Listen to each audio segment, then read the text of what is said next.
ইউক্রেনের পূর্বাঞ্চলীয় গুরুত্বপূর্ণ শহর সিভারস্ক থেকে নিজেদের সেনা প্রত্যাহার করেছে ইউক্রেনীয় বাহিনী।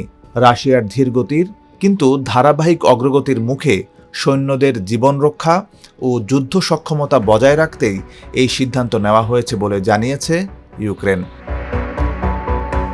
মঙ্গলবার এক বিবৃতিতে ইউক্রেনীয় সেনাবাহিনী জানায়, সিভারস্ক এলাকায় রুশ বাহিনীর পর্যাপ্ত জনবল ও লাগাতার হামলার কারণে পরিস্থিতি ক্রমেই জটিল হয়ে উঠেছিল। এতে করে প্রতিরক্ষা ধরে রাখা কঠিন হয়ে পড়ে। তবে তারা দাবি করেছে, দীর্ঘ লড়াইয়ে রুশ সেনাদের উল্লেখযোগ্য ক্ষয়ক্ষতি হয়েছে এবং শত্রুপক্ষকে তারা দুর্বল করে দিয়েছে।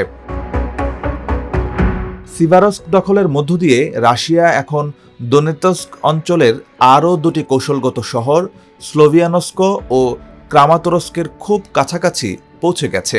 এই শহর দুটিকে পূর্ব ইউক্রেনের শেষ বড় প্রতিরক্ষা ঘাঁটি বা দুর্গ হিসেবে বিবেচনা করা হয়। বিশ্লেষকদের মতে, সিভারস্ক পতনের ফলে দনবাসে ইউক্রেনের প্রতিরক্ষা আরও চাপে পড়বে।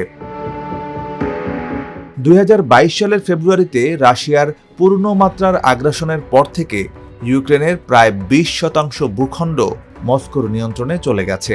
বর্তমানে রাশিয়ার দোনেতস্ক অঞ্চলের প্রায় 75% এবং লুহানস্ক অঞ্চলের প্রায় 99% দখলে রেখেছে রাশিয়া।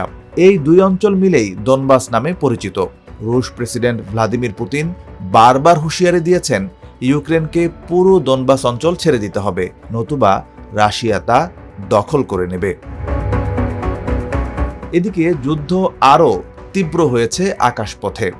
ইউক্রেনের বিমান বাহিনী জানিয়েছে, সোমবার রাতে রাশিয়া 635টি ড্রোন ও 38টি ক্ষেপণাস্ত্র ছুড়েছে।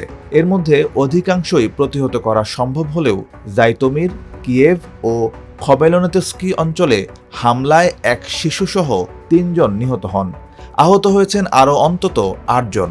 পশ্চিম ইউক্রেনের আকাশসীমা রক্ষায় পোল্যান্ড তাদের যুদ্ধবিমান সতর্ক অবস্থায় মোতায়েন করে। অন্যদিকে রুশ প্রতিরক্ষা মন্ত্রণালয় দাবি করেছে, তারা ইউক্রেনের সামরিক শিল্প কারখানা ও সংশ্লিষ্ট বিদ্যুৎ কেন্দ্রে সফল হামলা চালিয়েছে।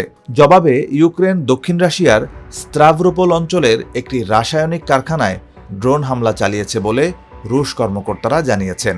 এতে বড় ধরনের অগ্নিকাণ্ড হলেও হতাহতের খবর পাওয়া যায়নি।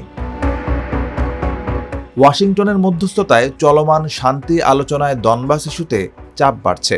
যুক্তরাষ্ট্রের প্রেসিডেন্ট ডোনাল্ড ট্রাম্প দনবাস ছেড়ে দেওয়ার জন্য ইউক্রেনের প্রেসিডেন্ট ভলোদিমির জেলেনস্কির উপর চাপ সৃষ্টি করলেও জেলেনস্কি এখন পর্যন্ত কোনো ভূখণ্ড ছাড়তে রাজি হননি। তবে যুদ্ধের বাস্তবতায় সিভারস্ক থেকে পিছু হটা ইউক্রেনের জন্য নতুন এক কঠিন অধ্যায়ের সূচনা করল।